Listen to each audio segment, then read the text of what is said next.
महोदय, मैं प्रस्ताव करता हूं कि जम्मू कश्मीर पुनर्गठन अधिनियम 2019 का संशोधन करने वाले विधेयक को पुनर्स्थापित करने की अनुमति दी जाए।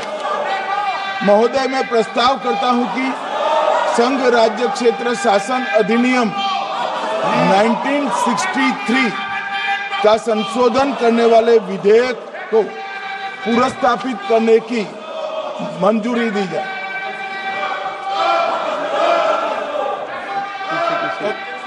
कर दिया। श्री असाउद्दीन ओवैसी जी। Sir, I stand to oppose the introduction of J&K Reorganization Amendment Bill 2025, Union Territories Amendment Bill 2025, and the Constitution 130 Amendment Bill 2025, sir. Sir, this violates principle of separation of powers, due process, undermines the right of the people to elect a government. Sir, it gives executive agencies a free run to become judge and jury and executioner based on flimsy allegations, suspicions, sir. Sir, only when an offence is proved beyond reasonable doubt, then only you can leave the post and the membership. But here a mere accusation, allegation, the punishment of losing one ministerial post will follow. Sir, parliament democracy's chief ministers and ministers can only be removed through true means. First, executive prime minister can recommend their removal if the second council of ministers lose confidence of the legislature. Now this bill would empower the unelected executive and bureaucracy to play the role of legislature. Sir, it undermines representative parliament democracy. This amendment would leave the minister and CM at the mercy of executive agencies. The severity of the amendment is not only in the fact that one loses their position if they are arrested, but even if they are detained. Detention and administrative action doesn't require an offence to be made. Sir, the chief minister will not be able to accountable people. I want to know from the Honourable Home Minister, as he read Article 74(1), which says that the Council of Ministers headed by the Prime Minister to aid and advise the President who shall, in exercise of his function, act in accordance with such advice. Now, this bill clearly violates 74(1). Sir, this is the 1933 Gestapo when Gestapo was found in Germany. This government is hell-bent on creating a police state. This will be a death knell and leash on elected government, sir. Indian Constitution is being amended to turn this country into a police state. BNS 152, the Home Minister promised in this House that sedition would not be used. Section 316, Section 9 of BNS, PMLA Section 4, all these can be used to destabilize an elected government, sir. That is why I oppose the introduction of all these three bills. This is nothing but creating a Gestapo to ensure that our democracy does not survive. And may I tell the Honourable Home Minister, despite his promise on BNS 152 has been used against a senior journalist, Siddharth Vardhan, Assam also. That is why I oppose this introduction of three bills, sir. Thank you. Tiwari. Speaker, sir, I rise to oppose the introduction of these three bills under Rule 70(1) of the Rules of Procedure and Conduct of Business in the Lok Sabha. This bill is squarely destructive of the basic structure of the Constitution. अध्यक्ष महोदय, भारत का संविधान का जो मूलभूत ढांचा है वो ये कहता है कि कानून का राज होना चाहिए. There should be rule of law. और उस rule of law, कानून के राज की बुनियाद है कि आप बेगुनाह हैं जब तक आपका गुनाह साबित नहीं किया जाता. You are innocent until proven guilty. This bill stands that fundamental maxim of jurisprudence on its head. It makes an investigating officer the boss of the Prime Minister of India. The second ground on which I oppose this bill, it violates Article 21, the due process clause. FIR, arrest, charge sheet, and even framing of charge does not in any manner substantiate guilt. In fact, you plead not guilty only after charges are framed against you. This bill turns the fundamental jurisprudence of Article 21 on its head. Number 3, it distorts parliamentary democracy, which is again basic structure, by displacing will of the people through mere custody, bereft of judicial determination. अध्यक्ष जी, ये बहुत ही संवेदनशील विधेयक है. मेरे 2 बिंदु और हैं, मुझे कृपया ओके हाँ, ओके चौथा on the fourth ground is it opens please माननीय सदस्य, आप नियम 72 के तहत विरोध कर रहे हैं। अध्यक्ष जी बिल्कुल। जब कभी बिल आपका सदन में आए, जब आप डिटेल में चर्चा करना। अध्यक्ष जी अभी नियम 72 के विरोध के बाद सारांश बोलने की परमिशन दिए। जो रूल 72 है वो 2 चीज कहता है, एक लेजिस्लेटिव कॉम्पिटेंस, एक general opposition of the bill, जिसकी स्वीकृति आप दे सकते हैं। और क्योंकि ये इतना संवेदनशील विधेयक है, मैं आपसे ये विनती करता हूं इसके ऊपर पूरी चर्चा कराई जाए। मेरे सिर्फ 2 बिंदु और हैं। This bill mister speaker sir, एक मिनट, हाँ, आपने कानूनन बात की तो कानून ये भी है कि 72 उसके बाद भी अलाउ करता हूं, लेकिन संक्षिप्त में है। बिल्कुल संक्षिप्त में अध्यक्ष जी। आपको डिटेल में चर्चा मेरे सिर्फ 2 बिंदु और हैं। This bill opens the door for political misuse by instrumentalities of the state whose arbitrary conduct has been repeatedly frowned upon by the Supreme Court. And finally, it throws all existing constitutional safeguards to the winds. Collective responsibility, judicial review, no confidence motion and disqualification and conviction. And this makes this amendment excessive, unnecessary and unconstitutional. इसलिए मैं इन तीनों विधेयकों का पुरजोर विरोध करता हूं और गृह मंत्री से मैं ये आग्रह करना चाहता हूं कि ये तीनों विधेयकों को वापस लिया जाए। Shri N.K. Premachandran. Speaker sir, I strongly oppose the bill, 130th Constitutional Amendment Bill, as well as the other 2 bills I strongly oppose on 4 grounds. So the first ground is the bills are to be introduced according to the rules and procedure of the House. The bill is not circulated among the members.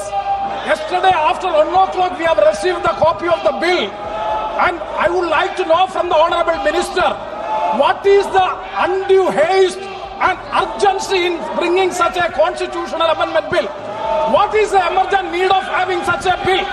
That means the introduction of the bill itself is lacking bona fides. The bill is lacking bona fides. That is why I would like to say that this is with a mala fide intention to destabilize the opposition ruled states in various parts of the country. Number one. एक minute माननीय अध्यक्ष जी, प्रेमचंद्रन जी कह रहे हैं कि जल्दबाजी में लाया गया। इसका सवाल इसलिए नहीं उठता कि मैं इस बिल को संयुक्त समिति को सौंपने की दरखास्त करने वाला हूं। इस पर संयुक्त समिति जो राज्यसभा और लोकसभा पक्ष और विपक्ष सभी सांसदों की बनेगी, जो इस पर विचार करेगी और आपके सामने लेकर आएगी।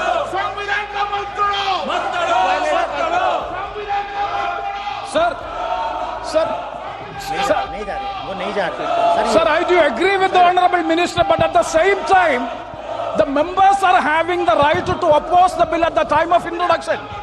This is the legitimate constitutional right of each and every member to oppose the bill at the time of introduction of the bill. That is being contained. That is the problem which I am trying to say. And the second one is that is disqualification. Shri Venugopal. Sir,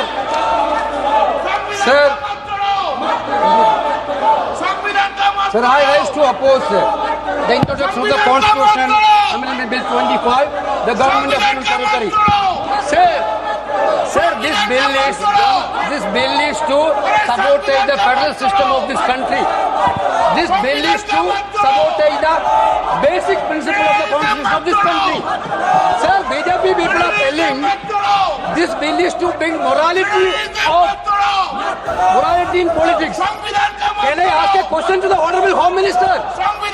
When he was the Home Minister of Gujarat, he had been arrested, sir. Whether he took the morality of that point of time, ये विषय नहीं है माननीय सदस्य। गृह मंत्री जी, अब मुझे सुनो जरा, मुझे सुनो गृह मंत्री जी, मुझे सुनो ना, पहले बैठ जाओ। प्लीज। हाँ, गृह मंत्री जी। माननीय अध्यक्ष जी, मैं रिकॉर्ड क्लियर करना चाहता हूं, मुझ पर झूठे आरोप लगाए तब अरेस्ट होने के पहले मैंने नैतिकता के मूल्यों का हवाला देकर इस्तीफा भी दिया और जब तक मैं कोर्ट से निर्देश नहीं हुआ कोई संविधान पद मैंने स्वीकार नहीं किया। ये क्या सिखाते हैं नैतिकता में? मैं तो इस्तीफा देकर गया था और मैं तो चाहता हूं कि ये नैतिकता के मूल्य बढ़े। हम ऐसे निर्लज्ज नहीं हो सकते कि हम पर आरोप लगे और हम संवैधानिक पद पर हैं। अरेस्ट के पहले मैंने इस्तीफा दिया है। माननीय सदस्य, आप बिल पर बोलिए। आप 72 के नियम के तहत बोलिए। सर, दिस नेम है, आपका डायरेक्शन है। 19 आप 72 नियम के तहत बोलिए। सर, माइक नहीं है सर। नियम के तहत बोला आप 72। सर, दिस आपका डायरेक्शन है 19A 19B। हाँ है। Chapter on call भी है। हाँ। Very clearly telling हाँ। at least 1 week notice is needed for introduction of bill. Sir, I am telling that this bill is to target the opposition ruling government.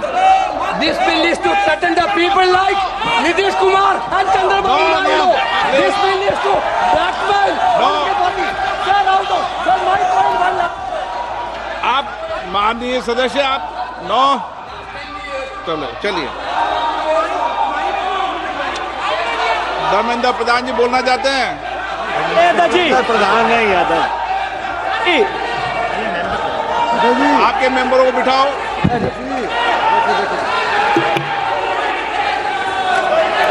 धन्यवाद अध्यक्ष जी। मैं ये जो तीनों के तीनों विधेयक आए हैं, संविधान का 130वां संशोधन विधेयक 2025, 1 मिनट, संघ राज्य विधेयक, देश देख रहा है आपको। संघ राज्य शासन विधेयक 2025, जम्मू कश्मीर पुनर्गठन विधेयक 2025, इन तीनों का माननीय अध्यक्ष जी अपनी पार्टी, अपने नेतागण अखिलेश जी की ओर से पुरजोर विरोध करता हूं। और विरोध इसलिए करता हूं माननीय गृह मंत्री जी, बहुत नैतिकता की बातें कर रहे हैं आप। आपने भाषण दिए थे चक्की पी सिंह, महाराष्ट्र में जिनको लेकर डिप्टी सीएम बना के घूम रहे हैं आप। इसलिए अध्यक्ष जी, मैं इस मौके पर कहता हूं, ये बिल संविधान विरोधी, मूल अधिकार विरोधी, न्याय विरोधी।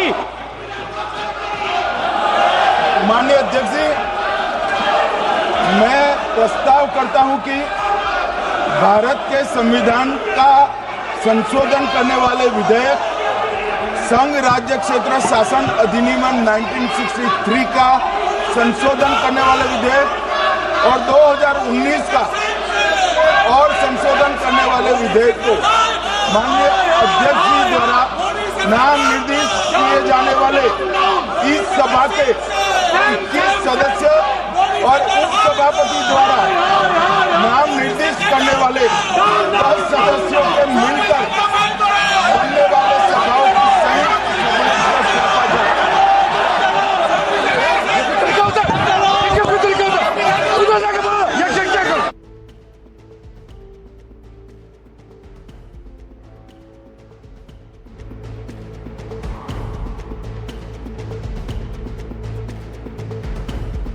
की कार्रवाई 3 बजे तक के लिए स्थगित की जाती है। बाकी कार्रवाई जबरदस्त हंगामे की वजह से 3 बजे तक के लिए स्थगित कर दी गई है। सरकार 3 संविधान संशोधन बिल लेकर आई थी। संविधान संशोधन बिल 130, जिसके तहत 1967 के संविधान में बदलाव करके आपराधिक पृष्ठभूमि वाले नेताओं को अगर 3 महीने तक वे 1 महीने तक अगर वे जेल में रहते हैं और ऐसे कानून के तहत उनको 5 साल की सज़ा होती है, तो फिर उनको पद से हटा हुआ मान लिया जाएगा या उनको हटा दिया जाएगा। ये बिल पेश किया। इसके अलावा जम्मू कश्मीर राज्य पुनर्गठन आयोग, राज्य पुनर्गठन का बिल भी पेश किया और इन सभी बिलों को जेपीसी में भेजने की सिफारिश की गई गृह मंत्री अमित शाह की तरफ से। लेकिन इस बीच विपक्ष जबरदस्त हंगामा कर रहा था और उसके बाद लोकसभा की कार्रवाई दोपहर 3 बजे तक के लिए स्थगित कर दी गई।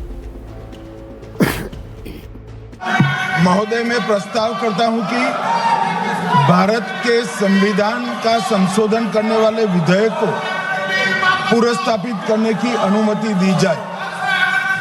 महोदय, मैं प्रस्ताव करता हूं कि जम्मू कश्मीर पुनर्गठन अधिनियम 2019 का संशोधन करने वाले विधेयक को पुनर्स्थापित करने की अनुमति दी जाए।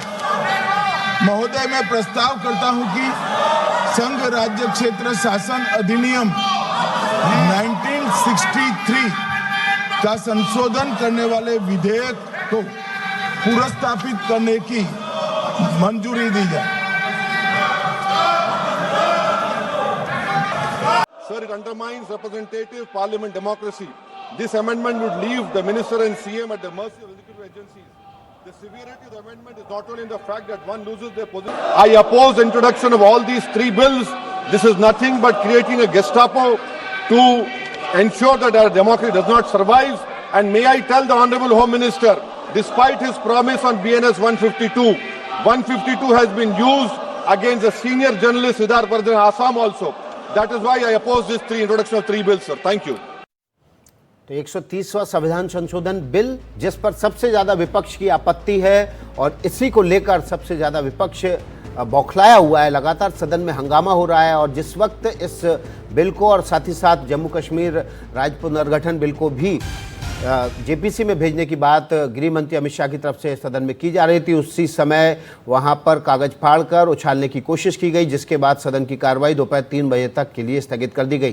प्रशांत हमारे सहयोगी इस खबर पर ज्यादा जानकारी के साथ जुड़ गए हैं। प्रशांत, विपक्ष ने सुबह ही रणनीति बना ली थी कि इन तीनों बिलों का विधेयक का विरोध किया जाएगा। सदन में जबरदस्त हंगामा भी देखने को मिला, लेकिन सारा फोकस इस पर था कि संविधान संशोधन 130वां जो संविधान संशोधन बिल है उस पर पूरे विपक्ष एकजुट था कि और जो विपक्ष के सबसे ज़्यादा अप्रियंशन है वो इस बात को लेकर हैं कि विपक्ष शासित राज्यों में कहीं ऐसा नहीं हो कि इस कानून का दुरुपयोग हो।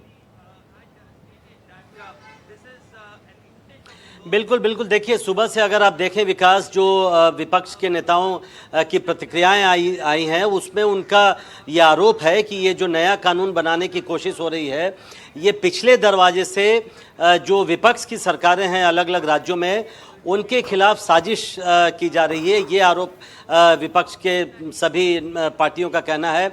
उनका ये आरोप अभी आपने सुना मनीष तिवारी को, असदुद्दीन ओवैसी को।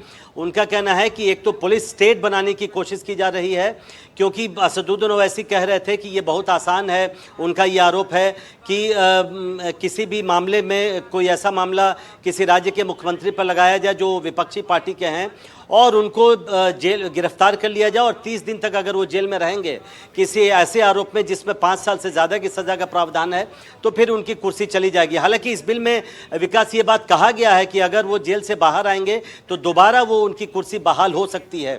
इस बिल में इस बात का भी प्रावधान किया गया है। लेकिन देखिए विकास, मुझे लगता है इस पृष्ठभूमि, ये जो कानून बनाया जा रहा है इसकी पृष्ठभूमि में आपको याद होगा दिल्ली में जब अरविंद केजरीवाल पर शराब घोटाले का आरोप लगा था और उनको गिरफ्तार किया गया था तो वो कई महीनों तक गिरफ्तार रहे थे, जेल में रहते, इसके बावजूद उन्होंने जेल में रहते हुए इस्तीफा नहीं दिया था। तो अगर ये कानून उस समय रहता तो संभवतः 30 दिनों के बाद उनको इस्तीफा देना पड़ता। तो ये ऐसी स्थिति दोबारा नहीं आए इसके लिए ये इस बिल को लाया गया है। लेकिन विपक्ष की अपनी आशंकाएं हैं, उनके अपने आरोप है और उनका साफ साफ आपने सुना, हम सब ने सुना कि किस तरीके से लोकसभा में सभी पार्टियों ने इस बिल के इंट्रोडक्शन का विरोध किया और उनकी संविधान और सदन कई बार नैतिकता से और परंपराओं से चलता है। तो ऐसी सूरत में यदि व्यक्ति नैतिक रूप से इस्तीफा नहीं देता है तो कानून बनाने की जरूरत नहीं थी। उस व्यक्ति का नैतिक साहस ही उसको चुनाव में पराजय की तरफ भी धकेल सकता है। जी देखिए विकास, बिल्कुल आपने ठीक कहा। मैं कहीं पढ़ रहा था कि जब संविधान बन रहा था तो उस समय इस बात की चर्चा हुई थी जो चीज़ आज की जा रही है।